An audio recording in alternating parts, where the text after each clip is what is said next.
Welcome to Jaz simple cooking. இன்றைக்கி நாம் கோதுமை மாவில் பூரி எப்படி பண்ணுறதுன்னு பார்க்கலாம். அதுக்காக நான் இங்கே 4 கப் கோதுமை மாவு எடுத்திருக்கேன். இப்போ இதில் 2 ஸ்பூன் ரவை சேர்த்துக்கலாம்.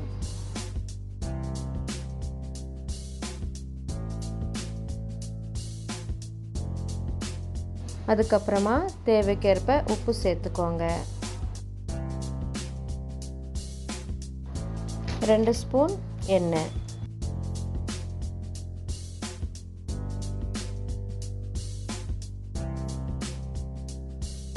இதெல்லாம் சேர்த்துட்டு நல்லா கலந்து விட்டுக்கோங்க.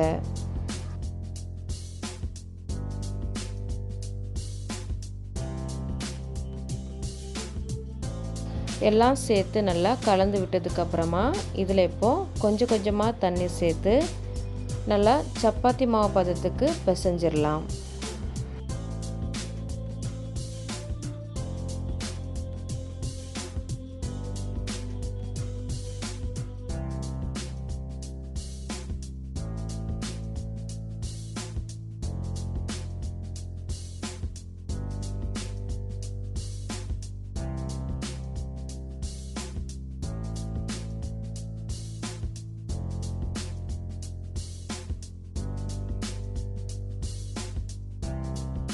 ஒரு 5 நிமிஷம் நல்லா பிசைஞ்சுக்கோங்க.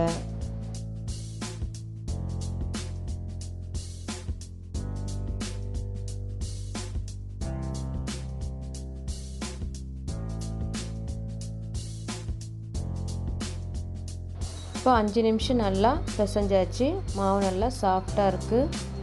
இப்போ ஒரு மூடி வச்சு ஒரு அரை மணி நேரம் வெயிட் பண்ணலாம். இப்போது அரை மணி நேரம் போல் ஆயிருக்கு. இப்போ ஓப்பன் பண்ணி பார்த்துடலாம். இப்போ இந்த மாவில் இருந்து சின்ன சின்ன உருண்டைகளாக உருட்டி வச்சிடலாம்.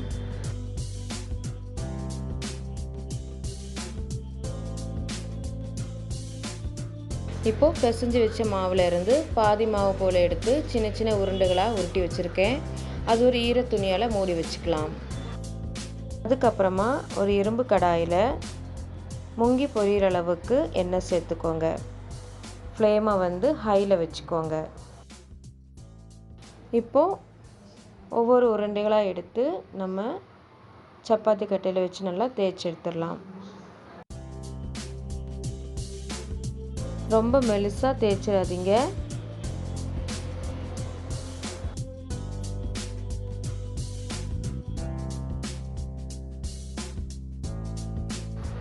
இப்போ நல்லா தேய்ச்சாச்சு. ஃப்ளேமை ஹையில் வச்சுக்கோங்க. இப்போ எண்ணெய் நல்லா சூடாகிட்டு நம்ம இப்போ இதை எண்ணெயில் போட்டுடலாம்.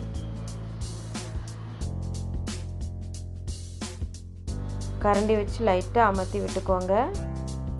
எண்ணெயை கரண்டி வச்சு கொஞ்சம் கொஞ்சமாக பூரி மேலே இப்படி ஊற்றிக்கோங்க. லைட்டாக ப்ரௌன் நிறமானதும் நம்ம திருப்பி போட்டுக்கலாம்.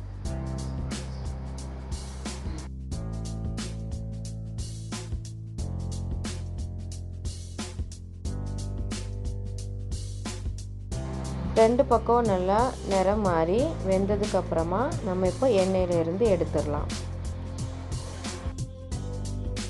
நம்ம மாவை எண்ணெயில் சேர்க்கும்போது எண்ணெய் நல்லா சூடாக இருக்கணும். சூடு கம்மியாக இருந்துச்சுன்னா பூரி மேலே எலும்பி வராது.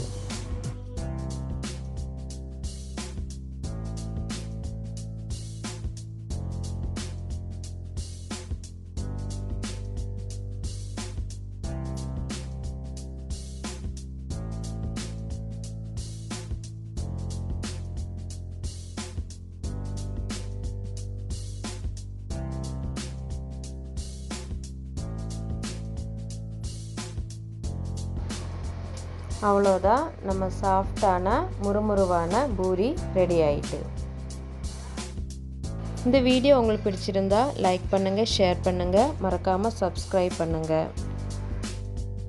தேங்க்ஸ் ஃபார் வாட்சிங்.